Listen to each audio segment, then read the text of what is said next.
Le chrétien ne vit pas l'échec comme un païen. Le chrétien ne vit pas une déception comme un païen. Un païen est déçu, il pense se suicider. Mais pas un chrétien, alléluia. Un chrétien, tu ne peux pas te suicider parce que une fille t'a dit non. Mais vraiment, il faut te bétater bembenayo bambata. Un jour, j'étais blessé, pasteur que j'étais. Tous les fidèles rentrent à la maison. Moi, je n'ai pas de taxi, je n'ai pas de voiture, je n'ai rien. J'étais là, Dieu, moi je te sers. Quelle pauvreté comme ça, c'est quoi ça? Il me dit, hein? Et moi, Marcelo, j'avais une voiture, et moi j'avais une maison, et moi je prêchais avec un micro. Tu es supérieur à moi. Lorsque j'ai regardé les souffrances de Christ, directement mes souffrances ont disparu. Lorsque tu regardes les souffrances de Jésus, le saint qui était rejeté, le saint qui était abandonné, mais il a dit, tout est accompli. Ça te donne la force que tes blessures ne t'amènent jamais à oublier. Jésus fixe les regards sur celui qui est élevé sur la croix. Le chrétien ne vit pas l'échec comme un païen. Le chrétien ne vit pas une déception comme un païen. Un païen est déçu, il pense se suicider. Mais pas un chrétien, alléluia. Un chrétien, tu ne peux pas te suicider parce que une fille t'a dit non. Mais vraiment, il faut te bétater bembenayo bambata. Un chrétien, une fille te dit non, tu ne manges plus, tu ne manges plus. Mange, va prêcher, mange, va prêcher. Mange, va prêcher, mange, va prêcher. Les païens peuvent faire ça parce que eux adorent la femme, adorent l'homme, mais nous adorons Jésus.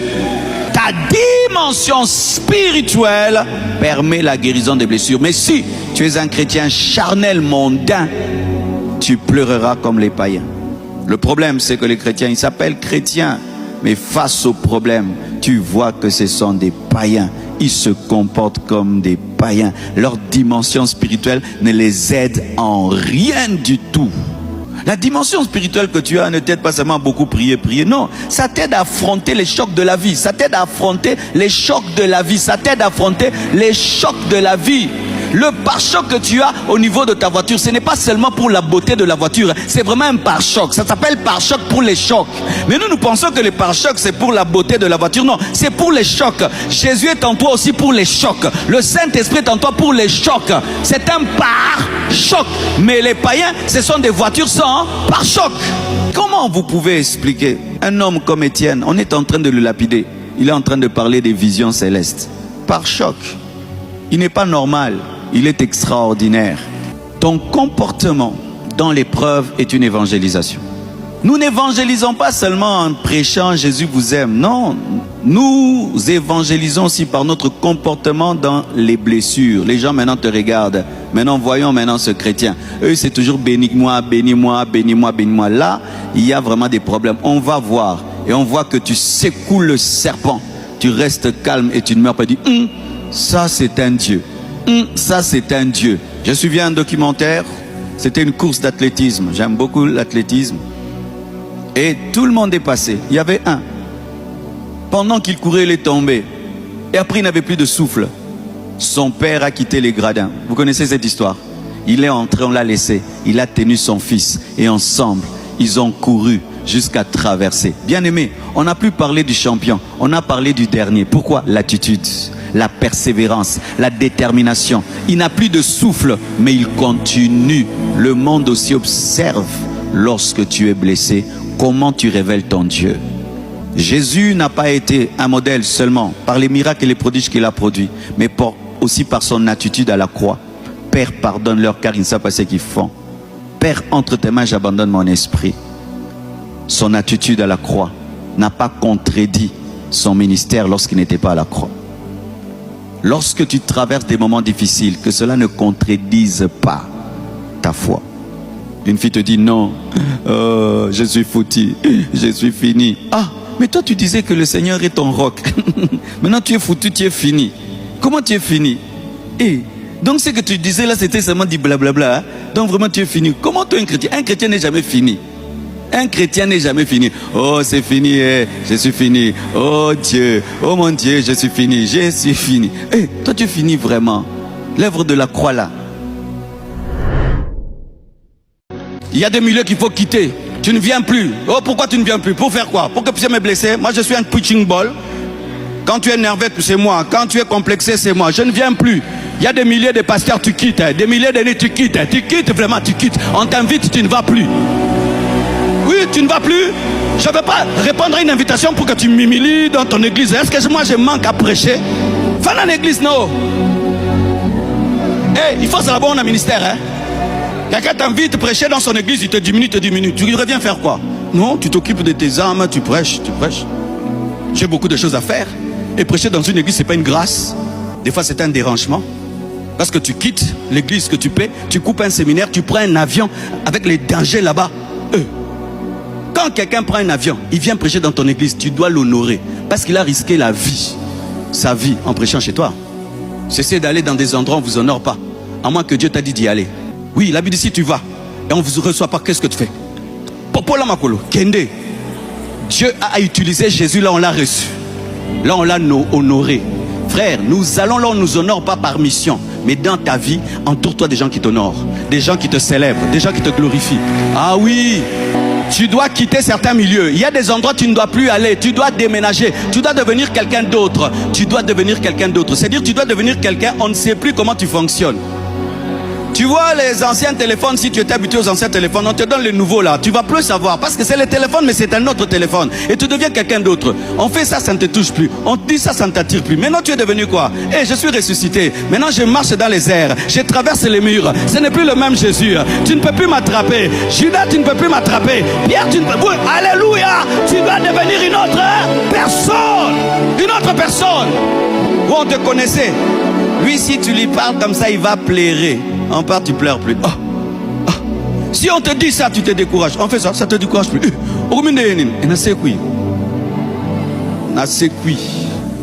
Côté esprit. Au côté ici, on t'a blessé à l'école pendant les vacances. Tu télécharges un autre logiciel. Quand tu rentres, quelqu'un d'autre. On essaie de te dire, ne jouez plus avec moi. C'est la dernière fois. Des fois, on te blesse parce que tu n'as pas de personnalité. Oui, on te blesse parce que tu ne pèses pas. Les gens qui pèsent, on dose les paroles. Tu vas voir, quand tu appelles quelqu'un, yo, Nénin, osa bien. Pourquoi tu changes de voix? Parce que tu sais que l'autre là-bas, il ne supporte pas les bêtises. Tu doses la voix en fonction du respect qu'il réclame. Une fois, j'ai appelé une sœur, sans dire que c'était moi. Allô? Oui, vous c'est qui? Hein? Qui vous a donné mon numéro? Et puis j'ai dit, c'est le pasteur, mon soeur. Pasteur. J'ai dit, ma soeur, toi tu parles aux gens comme ça, hein? Oh non, je ne savais pas que c'était vous. Pourquoi elle a modifié? Parce que si moi elle me parlait comme ça, j'allais couper. Et je coupe. Et moi je t'appelle, tu me manques de respect. Je coupe. Et je coupe. Et je vais couper. Je coupe. Pourquoi je vais perdre mes unités? Je coupe. On te blesse parce que tu es blessamable. Tu es tellement sensible que tu attires les blessures. Tu es tellement fragile que les blessures te cherchent. Ils sentent que ici. Mais il y a d'autres, quand tu le sens seulement, tu dis ça sert à rien. Rien ne va les toucher. Ressuscite, deviens un autre homme. Change de milieu. Change des amis. Vaut mieux avoir peu de personnes dans ta vie qui gardent ton cœur que beaucoup qui ne font que te blesser. Vaut mieux avoir quelques relations qui t'honorent que beaucoup qui ne servent à rien, au contraire, qui sont là pour te tirer vers le bas. Être fort dans la vie, ce n'est pas toujours acquérir, c'est aussi avoir la force de se séparer. Dieu s'est séparé du 1/3 des anges. Dieu, 1/3, ils sont devenus des démons. Dieu s'est séparé de son fils quand il a porté les péchés du monde. Dieu se sépare. Un jour, j'étais blessé, pasteur que j'étais. Tous les fidèles rentrent à la maison. Moi, je n'ai pas de taxi, je n'ai pas de voiture, je n'ai rien. J'étais là, Dieu, moi je te sers. Quelle pauvreté comme ça, c'est quoi ça? Il me dit, hein? Et moi, Marcelo, j'avais une voiture, et moi j'avais une maison, et moi je prêchais avec un micro. Tu es supérieur à moi. Lorsque j'ai regardé les souffrances de Christ, directement mes souffrances ont disparu. Lorsque tu regardes les souffrances de Jésus, le saint qui était rejeté, le saint qui était abandonné, mais il a dit, tout est accompli. Ça te donne la force. Que tes blessures ne t'amènent veulent jamais oublier Jésus. Fixe les regards sur celui qui est élevé sur la croix. Les Congolais disent Betango Kara. Betango Kara. Tu as le même pantalon, toujours le même pantalon. Et les gens t'insultent, pantalon bleu. Et tu n'as pas l'argent pour acheter un pantalon. Tu fais quoi? Tu restes à l'église. Côté Betango Kara.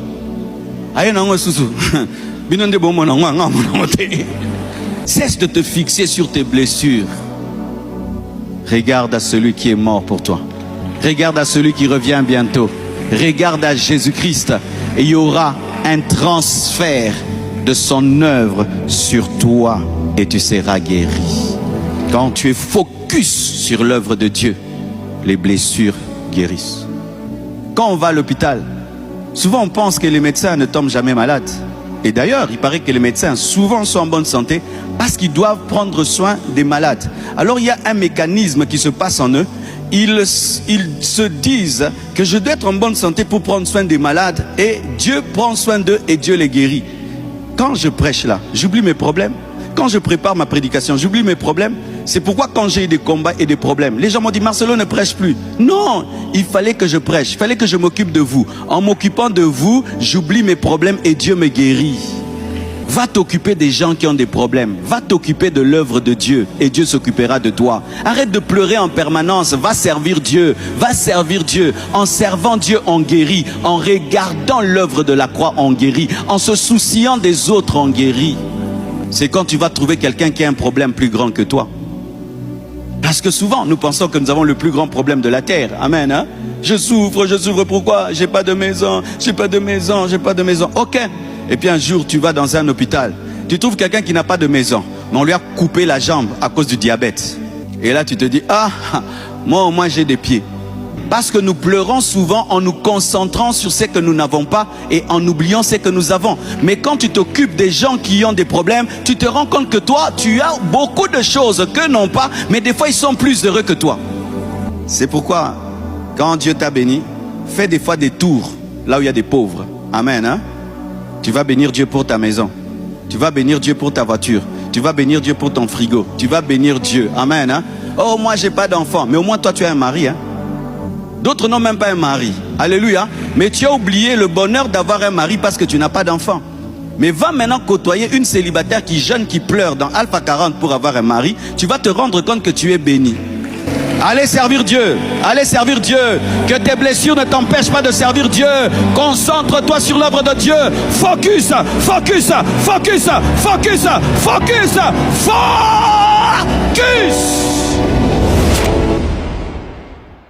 Tu sais, tu peux être là. Le monde entier commence à parler du mal de toi. C'est que vous appelez buzz. Les gens qui vivent le buzz, c'est pas le buzz, c'est le feu. Il y a des blessures qui causent le feu. On t'annonce une mauvaise nouvelle. Tu sens que même tes intestins, tout lâche. Ou tu entends quelqu'un, il fait pipi et tout, sur place. On lui annonce une nouvelle. Quelle est cette corrélation? C'est du feu. C'est pourquoi encore, je répète, ne jouez pas avec les âmes des gens. Et apprenez aussi à annoncer aux gens les nouvelles.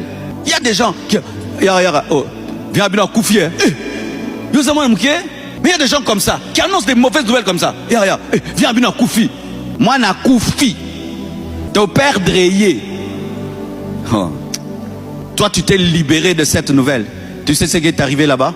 Que la personne est tombée, elle s'est évanouie, et quelque chose pareil était déjà arrivé. Ou l'autre te dit, viens, j'ai à te parler. Te dit, je ne t'aime plus. Tu as annoncé à tout le monde le mariage. Tu as loué même la salle de fête. Et puis te dit, c'est fini, moi et toi. Donc, même les pieds. Tu perds les pieds. Tu ne sais même pas répondre.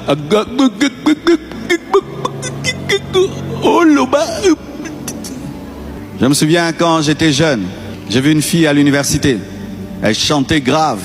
Et puis j'ai dit, ah, elle, ce sera bien vraiment pour le ministère, vraiment. Et puis je lui ai parlé, moi aussi. Je l'ai invité chez moi à la maison. Et puis je lui ai dit vraiment que je voulais l'épouser. Ah, quelle erreur j'ai faite. Je n'avais pas vérifié si elle était engagée. Avant de demander la main, il faut toujours vérifier s'il n'y a pas quelqu'un. Tu vas parler pour rien. Maintenant tu as déjà parlé, tu vas récupérer ça comment? Bien aimé, je ne vérifie pas. Et puis je lui dis tout là. Elle me regarde. Au lieu aussi qu'elle me coupe, j'ai dit tout. Elle me regarde. Et là, j'ai dit, ah, quand elle va ouvrir la bouche, c'est oui ou laisse-moi prier, je te répondrai. Comme toujours les serpents. Laisse-moi prier, je te répondrai. Mais elle a déjà accepté. Mais elle va quand même prier.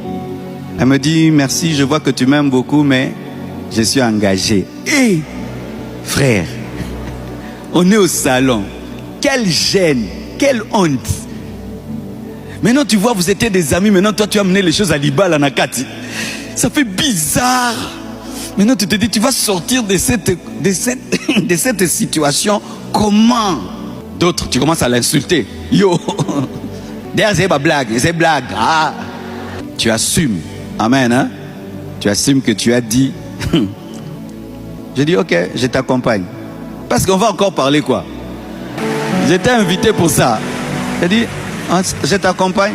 Elle dit, ok, bien aimé. Et là, j'avais pas de voiture, hein? À pied. On ne parle pas. Toi, tu te dis, vraiment. Elle menait les mal à l'aise pour toi.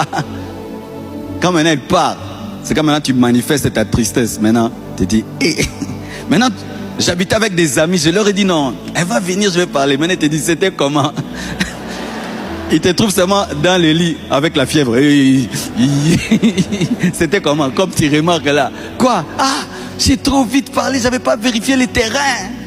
Tu sens le feu. Le feu. Alors certains sont dans ce feu, ça fait 1 année, 2 ans, 3 ans.